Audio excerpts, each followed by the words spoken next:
आदाब viewers, catch up cricket का नया एपिसोड। मैं हूं डॉक्टर जवान और मामूल के मुताबिक साथ देंगे तौसीफ सत्ती ऑकलैंड न्यूजीलैंड से, मंशा अनवर एडमिंटन कनाडा से। पाकिस्तान की क्रिकेट गरम गरम और गरम हमेशा रहती है, आजकल ज्यादा गरम है। कभी हम इस कजिए में फंसे रहते हैं कि मैनेजमेंट कौन सी होनी चाहिए, कभी सिलेक्शन कमेटी कौन सी होनी चाहिए, कभी हमारी कोचिंग स्टाफ कौन सा होना चाहिए, तो कभी किस प्लेयर को खेलना चाहिए, कभी किसको नहीं खेलना चाहिए। तो हम इस सारे जो है ना मसाइल, उनसे बाहर निकलना भी नहीं चाहते। एक और मसले के साथ हम आपके सामने हाजिर हैं और वो है मोहम्मद आमिर की इंक्लूजन। ये मोहम्मद आमिर को ग्रीन सिग्नल मिला है, कहाँ से मिला है ये भी हमें पता नहीं। ये कहीं ऐसा ना हो कि जैसे बहुत सारे कोचेस को भी ग्रीन सिग्नल मिला हुआ था, आमिर को भी ग्रीन सिग्नल मिला हो कि फिर से वापसी हो रही है। और उनके तुलो तेज बयान आमिर के जो मीडिया पर वक्तन फक्तन आ रहे हैं, और उनका अग्रेशन, जो बॉडी लैंग्वेज उनकी मैदान के अंदर भी, बाबर के खिलाफ भी, बाकी बहुत सारे प्लेयरों के खिलाफ और मीडिया के सामने भी, वो एक बड़ी अजीब सी सूरत हाल क्रिएट कर रही है। तो इस सूरत हाल में उनका टीम में आना, सती साहब आपसे स्टार्ट करते हैं कि किस कदर सूदमंद होगा पाकिस्तान के लिए, और क्या पाकिस्तान को जरूरत है आमिर की वापसी? अच्छा, अगर इसको मैं थोड़ा सा डॉक्टर साहब, अगर आप इजाजत दें, इसको शॉर्ट ही रखेंगे, लेकिन थोड़ा सा ये कि एक आपके ग्लोरी डेज होते हैं जो आपके ना परफेक्ट डेज होते हैं जिंदगी में होते हैं ना। तो अब मसला ये है कि जो सेठी साहब का जो सबसे बड़ा हिट है ना, वो उन्होंने चैंपियंस ट्रॉफी उनके दौर में जीती थी पाकिस्तान ने, ठीक है। तो वो कोच भी वापस ले आए और इसी तरह आमिर का नाम भी वो वापस ले आए, ठीक है। तो एक तो ये चीज है, I think that is driven by Sethi साहब मेरे हिसाब से। अच्छा, सेकेंडली ये कि पाकिस्तान को जरूरत है नहीं है, आई मीन ऑब्वियसली हम लोग इस पर डिसएग्री कर सकते हैं। मेरा जाती ख्याल है कि पाकिस्तान को जरूरत है। उसकी वजह ये है कि अगर हम सिर्फ देख लें, शाहीन शाह अफरीदी साल में 2 दफा इंजर्ड हो चुके हैं, और आगे वनडे क्रिकेट की फिटनेस थोड़ी सी डिफरेंट होती है, सही है। और हमारे पास नया गेंद स्विंग करने वाला जो है ना, वो इतने बॉलर्स हैं नहीं। नसीम शाह ने 5 मैचेस खेले हुए हैं, एहसानुल्लाह ने अभी वनडे खेला ही नहीं हुआ, हारिस रऊफ वनडे में इतने सक्सेसफुल नहीं है। बैक एंड पे बॉल करते हैं, नया गेंद नहीं करते। और मेरा ख्याल है 50 ओवर के गेम में पहले 10 ओवर में आप जितने आउट कर लेंगे, और पहले 10 ओवर में आउट करने के लिए शाहीन अगर अनफिट है तो आमिर से बेहतर ऑप्शन नहीं। मैं नहीं कह रहा कि उनको प्लेइंग 11 में डालें, लेकिन मेरा ख्याल है कि उनको सिस्टम में रखें ताकि अगर जरूरत पड़े तो क्या कहते हैं वो खेल लें।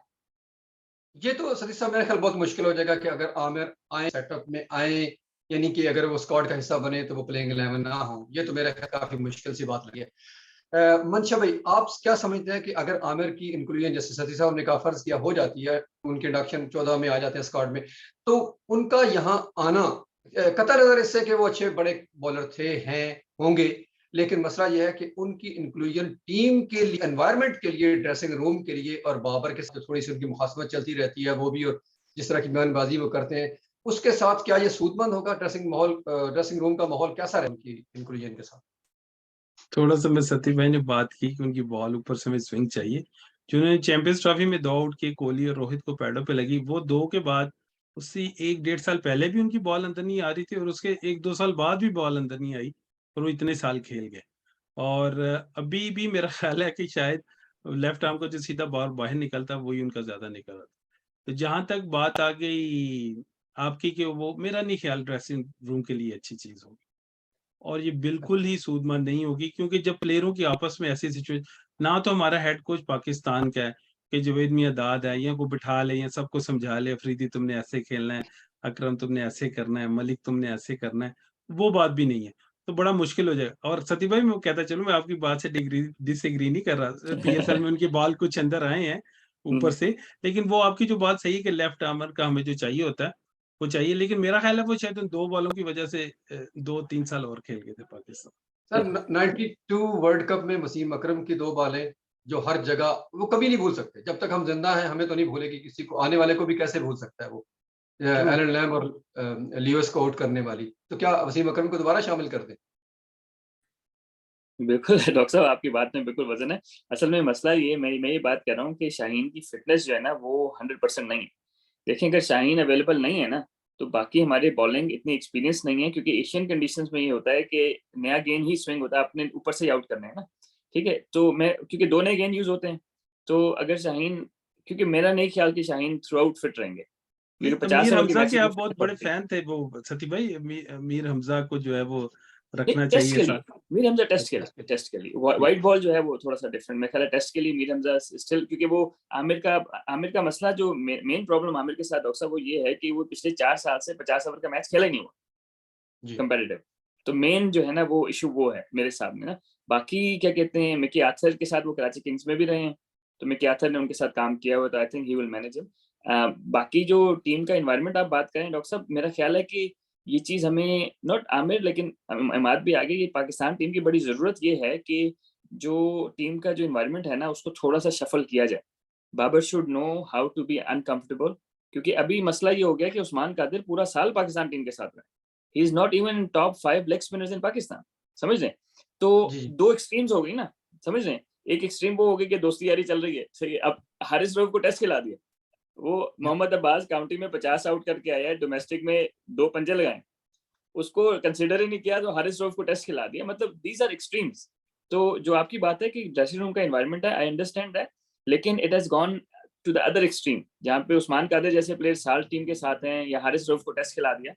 तो आई गेस कि आमिर की इंक्लूजन उस सेंस में बहुत बुरी वो नहीं है टीम के एनवायरनमेंट के लिए, क्योंकि वो टीम को जो है वो थोड़ा-सा बैलेंस आउट होना चाहिए इन टर्म्स ऑफ दोस्तियाँ यारियाँ सिर्फ नहीं चलनी चाहिए मेरे हिसाब से।